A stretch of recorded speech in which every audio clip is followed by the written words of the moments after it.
और चलिए अब बात बागेश्वर धाम के पीठाधीश्वर पंडित धीरेन्द्र कृष्ण शास्त्री की, जो सवाल पूछ रहे हैं कि हवस का पुजारी हो सकता है, मौलवी क्यों नहीं। दरअसल जो बयान पंडित धीरेन्द्र कृष्ण शास्त्री ने दिया उस पर अब मौलवी हमलावर हो चुके हैं। धीरेन्द्र कृष्ण शास्त्री के हवस वाले बयान पर घमासान जारी है। अपने हवस वाले बयान पर पंडित धीरेन्द्र कृष्ण शास्त्री कायम है। पहले तो यह जान लीजिए कि उन्होंने क्या कहा। उन्होंने कहा कि हवस का पुजारी हो सकता है, हवस का मौलवी क्यों नहीं होता। इस पर जब बवाल बढ़ा तो उनसे सवाल पूछा गया और बड़ी बात यह है कि पंडित धीरेन्द्र कृष्ण शास्त्री अपने बात पर कायम है। वो कह रहे हैं कि मैंने जो कहा वो ठीक कहा। टाइम्स नाम नवभारत पर पंडित धीरेन्द्र कृष्ण शास्त्री का बड़ा बयान सामने आ रहा है। वो कह रहे हैं सोची समझी साजिश का पर्दाफाश मैंने किया है। हवस का मौलवी तो हवस का पुजारी हो सकता है, हवस का मौलवी या मौलाना क्यों नहीं हो सकता है।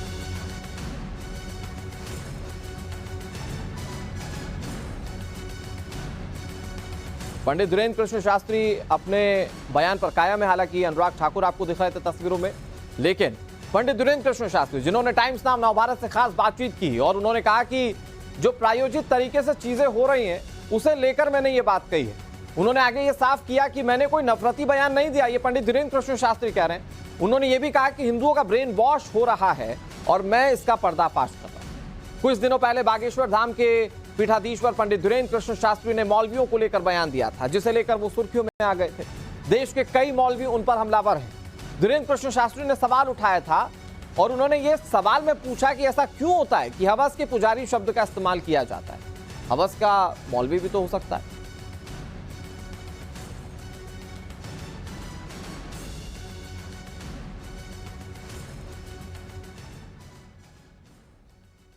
आपका एक बयान महाराज जी बहुत वायरल हो रहा है। कल जो आपने कहा था कि हवस का पुजारी होता है, हवस का मौलवी नहीं, उसको लेकर मुस्लिम धर्म गुरु के एक बयान जारी किया है, उसने नफरती बयान दिया है और उन्होंने कहा है कि इस तरह के बयान देने से उन्हें बचना चाहिए, इस तरह के बयान नहीं देना चाहिए। ये उनकी मूर्खता है। हमने किसी भी प्रकार से नफरती बयान नहीं दिया। हमने एक सोची समझी हुई साजिश का पर्दाफाश किया है। ये एक मुस्लिम के खिलाफ थोड़ी है या इस्लाम के खिलाफ है, ये किसी के खिलाफ नहीं है। एक पुरानी चीजें जो प्रायोजित तरीके से हमारे सनातनी हिंदुओं को, हम धर्म गुरु हैं, हमारा दायित्व धर्म की रक्षा करना।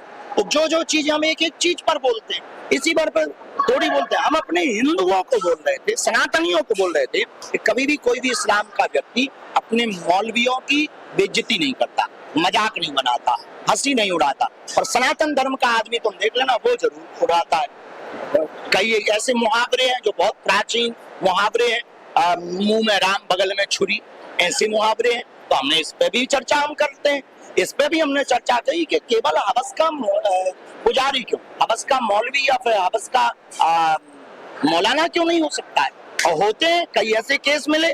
अभी पिछले कुछ समय में एक घटना हुई जिसमें हवस के किसी मौलाना को उसकी बेटी की मां ने चप्पलों से पीटा। ऐसे कई ऐसे केस हैं जिनकी न्यूज़ें चली। हम उनके धर्म के बारे में कुछ नहीं बोल रहे। हमें पता है प्रत्येक उनका एक मजहब है, सनातन धर्म के हम पक्षधर हैं। हम किसी भी मजहब के खिलाफ नहीं है, ना हम कभी इस्लाम के खिलाफ थे, न रहेंगे। हम केवल सोची समझी हुई साजिश का पर्दाफाश करते हैं। हमारा काम है, हम धर्म गुरु है, सत्य बताना, सनातनियों को जगाना। और ये किस प्रकार से ये जो है इनका ब्रेन वॉश हो रहा हिंदुओं का, हम उस बात को बताते हैं। हमारे धर्मगुरु जितने भी जेल जाते हैं उन पर कोई चर्चा नहीं करता। सनातन के धर्मगुरु जो गलत गंदी कृत्य करते हैं जाते हैं, हम इसके ही पक्ष में। लेकिन हर बार सनातन धर्म को ही टारगेट क्यों, हवस का पुजारी ही क्यों। और हद ये हो गई कि आपने पिक्चर बना दी और गजब ये हो गया कि हिंदू उसको देख भी रहे। हमने इस बात पर व्यंग किया, हमने इस्लाम के खिलाफ और किसी के खिलाफ हमने बयान नहीं दिया। अगर किसी को बयान लगता है तो ये बने रहना चाहिए, अच्छी बात। इजराइल और ईरान के बीच युद्ध चल रहा है, इसमें इजराइल कई आतंकी को खत्म कर रहा है, उन पर हमला कर रहा है। इस पर भारत देश में कई जगह विरोध देखा गया, पीडीपी की तरफ विरोध किया, एक दिन पर उन्होंने चुनाव प्रचार नहीं किया। इस पर क्या? ये इस देश की कुछ लोगों की बीमारी, कुछ लोगों को आतंकवादियों से बड़ी मोहब्बत है, इसलिए वो उनके सपोर्ट में इस प्रकार के कृत्य करते रहते हैं। पर कोई नहीं, अच्छा करता है इजराइल, अच्छा कर रहा है। इजराइल ने मारे ना, बेस्ट ऑफ लक। स्वच्छता को लेकर क्या संदेश देना चाहेंगे? स्वच्छता भी आपके यहाँ चल रहा है, कार्यक्रम हो रहा है स्वच्छता को लेकर। आज बागेश्वर धाम की हमने बैठक की। यहाँ लगभग 1000 होटल, 1000 होम स्टे और यहाँ पर दुकानदार रहते हैं। जो बाहर के लोग हैं, गांव की जमीन है, उन्होंने किराए पे दे रखी हैं, उनके मालिक किराया लेते हैं। पर कुछ भी कृत्य होता है तो नाम बदनाम धाम का होता है। धाम को स्वच्छ रखेंगे, मन को स्वच्छ रखेंगे और भारत को समृद्ध बनाएंगे। तो ये थे हमारे साथ बागेश्वर धाम के पीठाधीश्वर जिन्होंने अपनी बात बेबाकी से रखी। Himanshu Agarwal, Times Now, Navbharat, Chhatarpur.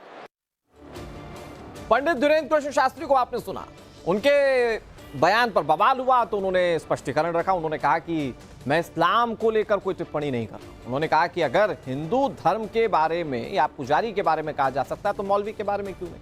लेकिन जब उन्होंने ये तर्क रखा तो उसके बाद बहुत सारे हमले उन पर किए जा रहे हैं। कई सारे मौलाना बागेश्वर बाबा के खिलाफ लगातार बोल रहे हैं। उन्होंने सवाल उठाया बागेश्वर बाबा की कथनी को लेकर। कुछ मौलाना ये कह रहे हैं कि इस तरह के मामलों से दूर रहना चाहिए उन्हें। लेकिन इसका दूसरा बड़ा पहलू यह है कि पंडित धीरेन्द्र कृष्ण शास्त्री अपने बयान पर कायम है और वो ये कह रहे हैं जानबूझकर सनातन धर्म को टारगेट करते हुए ये सारी कॉन्स्पिरेसी जो है वो पहले से चलती आ रही है। अब विवाद के बीच पंडित धीरेन्द्र कृष्ण शास्त्री अपने बयान पर कायम है।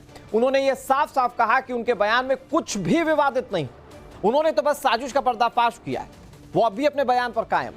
अब आपको उनके पहले और नवभारत पर दिए गए बयान के बारे में बताते हैं। पहले क्या कहा, पहले वो जान लीजिए। पहले उन्होंने कहा कि हवस के पुजारी हो सकते तो हवस के मौलवी क्यों नहीं हो सकते। अब वो कह रहे हैं कि मैंने कुछ गलत नहीं कहा। कई लोग होते हैं बयान देते हैं, यू टर्न ले लेते हैं। बागेश्वर बाबा कायम है, वो कह रहे हैं मैंने कुछ गलत नहीं कहा, मैंने सच कहा। पहले क्या कहा उन्होंने, हिंदुओं का ब्रेन वॉश किया गया इस तरह की कहावतों से।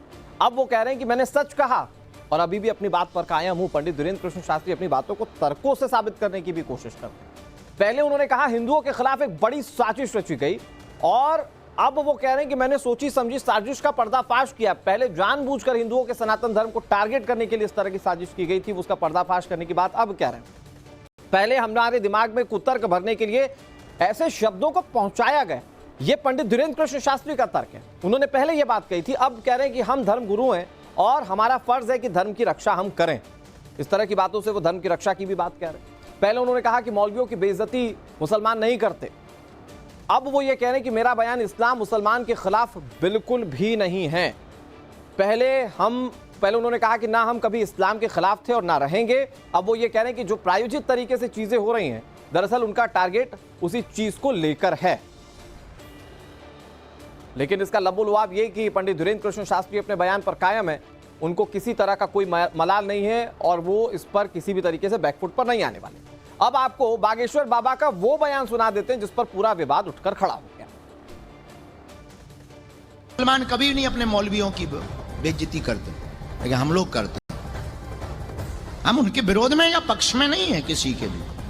हम एक बात बोल, अच्छा हम लोग इतने विचित्र लोग हैं, कितनी सोची समझी कभी कभी बातें होती हैं ना। हवस के पुजारी, हवस का मौलवी नहीं कभी सुना होगा, पुजारी जरूर होता है। अच्छा मौलवी क्यों नहीं हो सकता है? नहीं हो सकता है। क्यों? क्योंकि हम लोगों के दिमाग में बहुत प्रायोजित तरीके से ब्रेन को ब्रॉस करने के लिए, हमारे दिमाग में कुतर्क भरने के लिए शब्दों को पहुंचाया गया और भरा जा रहा। अब इस्लाम को लेकर या मौलवी को लेकर अगर पंडित धीरेन्द्र कृष्ण शास्त्री ने कुछ कहा तो वो मौलानाओं के सीधे निशाने पर आ गए। धीरेन्द्र कृष्ण शास्त्री पर मौलाना शहाबुद्दीन रिजवी ने बयान दिया। बयान बाबा के नजरिए और सोच को दर्शाता है। शहाबुद्दीन रिजवी ये बात कह रहे हैं। हालांकि आगे वो ये कह रहे हैं कि धार्मिक व्यक्ति को ऐसी बातें नहीं करनी चाहिए। एक तरफ बाबा धीरेन्द्र कृष्ण शास्त्री अपने बातों पर कायम है, दूसरी तरफ मौलानाओं की ये सलाह है कि धार्मिक व्यक्ति को इस तरह की बातें नहीं करनी चाहिए। अपने उस धार्मिक वाचन में तर्कों के साथ पंडित धीरेन्द्र कृष्ण शास्त्री ने अपने अनुयायियों को बताने की कोशिश की गई कि सनातन तो पहले से सॉफ्ट टारगेट रहा है। ये सोच समझकर ये इस तरह के कुतर्क लोगों के जहन में डाले गए। उन्होंने कहा कि क्या कोई मुस्लिम धर्म का व्यक्ति अपने मौलानाओं की बेइज्जती करता है क्या, कुछ भी अपमानजनक कहता है क्या? लेकिन हिंदू धर्म में ऐसा होता है। तो जब इस तरह की बातें पंडित धीरेन्द्र कृष्ण शास्त्री ने की और सवाल पूछा कि हवस का पुजारी हो सकता है तो मौलवी क्यों नहीं, तो फिर मौलाना कैसे उन पर हमलावर हैं, जरा ये देखिए। बाबा बागेश्वर धाम का बयान कि हविस का पुजारी हो सकता है तो मौलाना क्यों नहीं, ये उनके नज़रिए और उनकी सोच को दर्शाता है। धार्मिक व्यक्ति होकर के धर्म के प्रचारकों के खिलाफ वो इस तरीके से उल जलूल की बातें करते हैं, उनको शर्म आना चाहिए। मौलाना लोग खुदा और रसूल का खौफ रखते हैं, उनको दुनिया में भी जवाब देना है और आखिरत में जवाब देना है, इसलिए वो इस डर और खौफ से कोई भी हवस के पुजारी नहीं हो सकते और वो किसी एतबार से भी उनके दरमियान हवस और लालच इस तरीके से चीज़ें वो नहीं आती हैं। और यही वजह है कि बागेश्वर धाम ने इस बात को माना और कबूल किया है।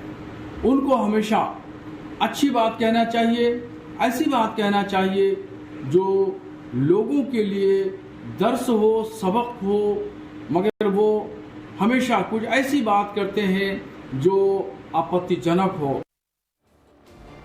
वैसे मौलाना साहब ने नसीहत दे दी, लेकिन बागेश्वर बाबा नहीं माने। अब ये बयानों का सिलसिला कहां जाकर थमता है, देखने वाली बात।